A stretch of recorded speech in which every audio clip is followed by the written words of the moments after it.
like, bro, yeah, she got a kid. Look at his back. Oh my god.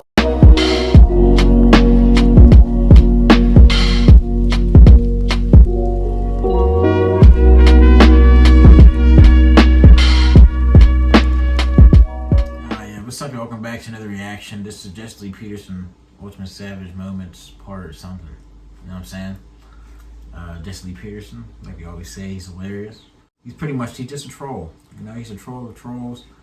He's got his own views. Man, he's stuck on them. It's over. Yeah.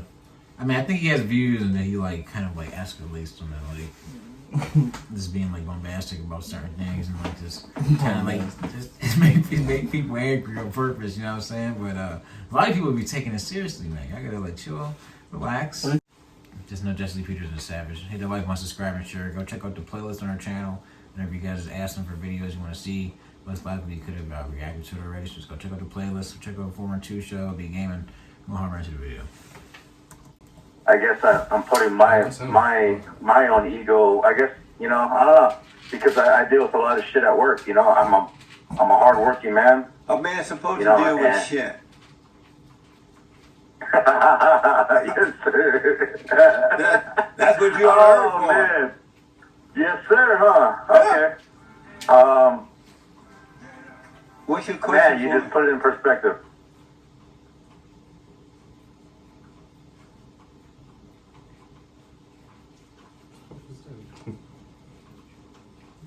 What the? Prince Harris, this is for you. Princess Harry now. Beta! It's a black female with issues to bring down the Queen House. I just noticed that you have a goatee but no mustache. What happened to your mustache? Because I've never had a mustache. Oh, you did? No. You look like you. Samuel has a mustache. Who? I look too Mexican with a mustache. You don't want to look like a Mexican? No. You don't want to look like a Mexican? No, really. Too late. Anymore. Too late. They'll fit in more. They seem to only have a drag queen male running for governor. Can you imagine that? We're going to get rid of one bad governor and put in someone that's worse.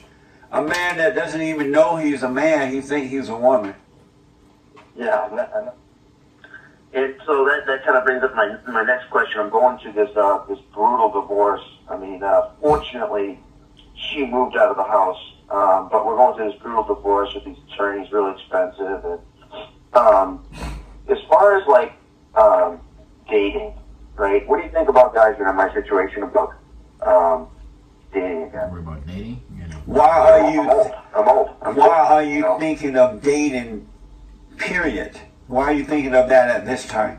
Yeah, I think I'm alone. Just lonely. You need to be Really alone. lonely. You need to be alone so you can know the Father. And not replace it with another woman. You keep using women as your God, you're gonna keep going. You'll be 90 going through this. What about a dog? You gonna date a dog? No, can you get a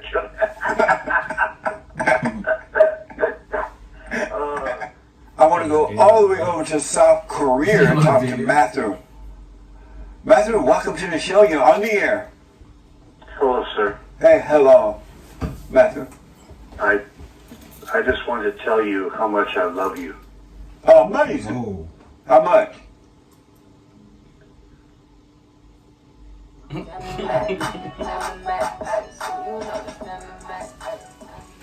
Please welcome author and activist Reverend Jesse Lee Peterson. Hi, Reverend Peterson. How you doing? Hi, Tammy. All is well. Thanks for having me on. Doctor of Clinical Psychology, Dr. Umar Johnson is with us. Dr. Umar, hey. Oh, it's gonna be funny. Good evening, Queen. Glad to be with you. And the president of the African History Network, Michael Imhotep. Hi, Michael. How are you tonight? How you doing, Miss Tammy, man? Thanks for having me back. Why should black people care if they're a sellout or not? Dr. Umar, sellout. I would say that when you deal with the concept of the sellout, you have to deal with it within the context of post-traumatic slavery disease. Post-traumatic slavery disease. He has no idea what he's talking about because there's no such thing as slavery syndrome or whatever he said. Our battle is a spiritual battle. It's either right or wrong, good or evil. And in the good old days, when boys were boys and men were men, they taught their children how to work and be responsible and not blame and whine. And they didn't put it out there as though they couldn't make it. Reverend Jesse, I don't think we should suggest that one person knows more than the other in a sense of you saying you know it all. Yeah, well, I may not know my flowers, but I know Dr. Umar Johnson is blind and that he's wrong. If you knew that our battle is a battle between good and evil, then you wouldn't make up words in order to deceive. You would tell the truth and hope that those who are blind may wake up and see the right way to go. Jesse Lee Peterson, he would be a textbook definition of a sellout. See, racism is a system. A black man in America who does not stand up for his people and in turn aligns himself with the structure that is eating away at the opportunities of black people can go very far in this country. Senator Tim Scott is an example. Jesse Lee Peterson is an example. Let's go to the chat and find out what they're saying. Maya Magahi says, this panel is lit. Don Morris says, Jesse, Jesse, Jesse. And then Keep Me Lovely says, imagine asking a white person, why should you care about this word? Hashtag not for sale. I'll get a white person on the show and ask them. The one from None says, Jesse holds black people accountable. Once upon a time, there were slaves in America. That is not happening today. This idea that slavery is the cause of the lack of morality for black people is insane. The world knows that black people are suffering not because of this phony idea of racism, slavery, systemic racism, and all that crap. They know that black people are immoral, that they come from failing parents, and that they hate everybody, and they have no love. But that's not your story, It, is it, but they're Reverend? afraid to tell the blacks. The two men that just spoke, it made no sense. Racism is about systemic injustice, systemic bias, systemic disproportionality, systemic discrimination, systemic.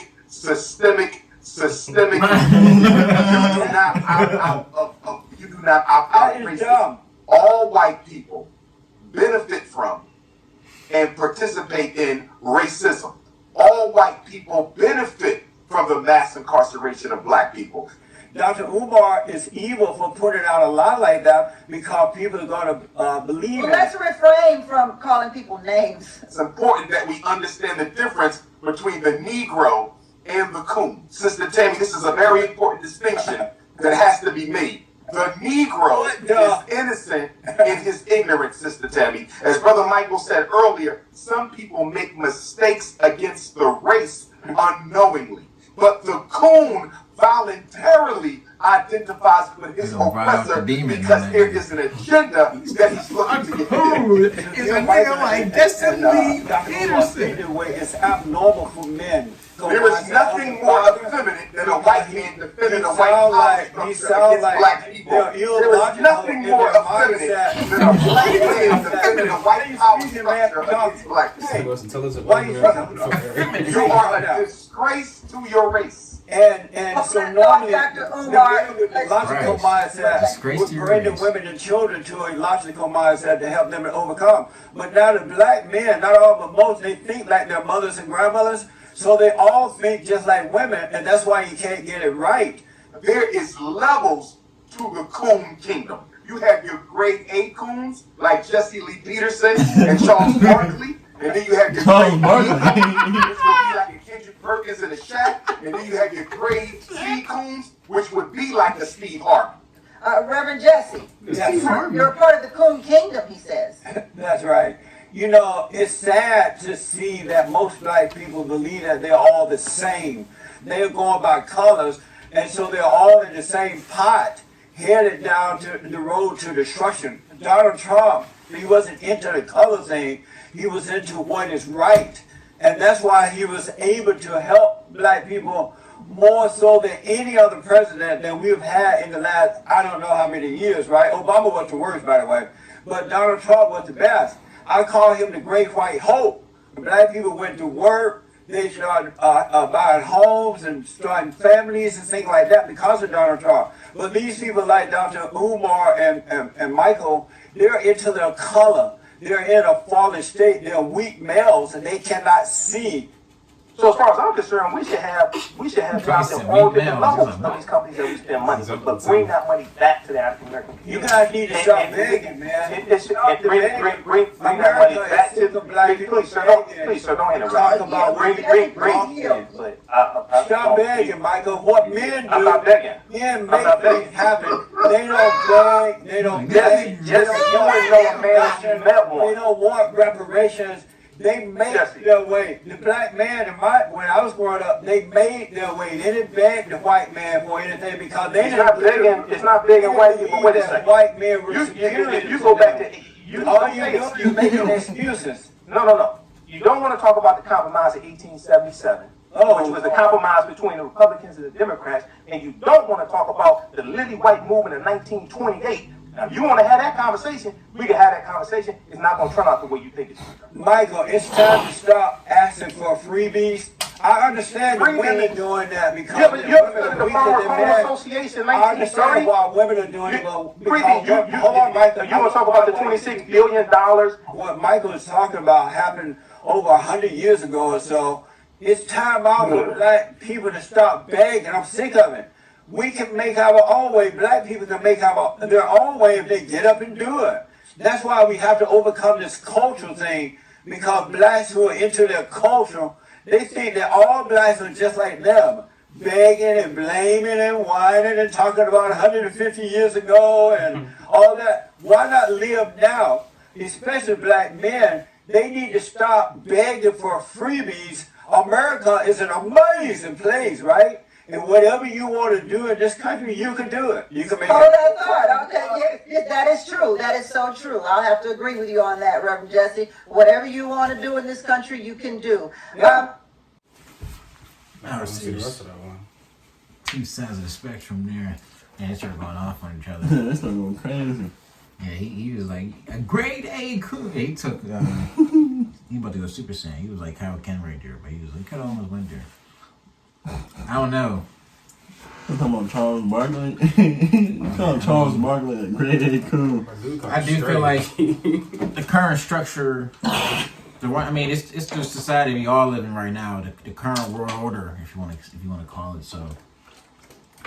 I mean, anyone who does stick up to the structure,